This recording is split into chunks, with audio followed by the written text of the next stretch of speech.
वंचितचे नेते निलेश विश्वकर्मा यांनी अमरावती जिल्ह्यातील चांदूर रेल्वे येथे 3 दिवसीय भव्य किसान शंकरपटाचे आयोजन केले होते। यावेळी आज फायनलच्या दिवशी पुरुषांप्रमाणे तरुणींनी या बैलगाडा स्पर्धेत बैलगाडा सुसाट वेगाने हाकलत उत्साह वाढवला।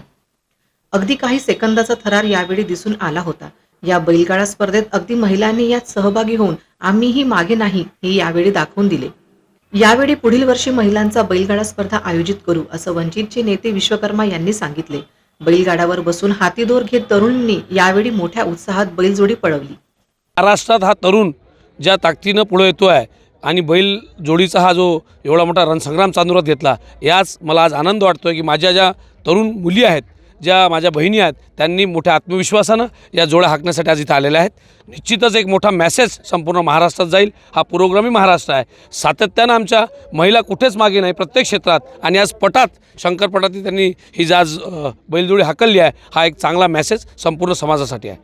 येत्या काळात शंकरपटाच्या माध्यमातून त्यांनी जी विनंती केली की दादा या महिलांचा शंकरपट झाला पाहिजे, तर निश्चितच चांदूर रेल्वे इथून पुढचा महिलांचा शंकरपट इथून आपण सुरुवात करू। खूप छान वाटते हकलून।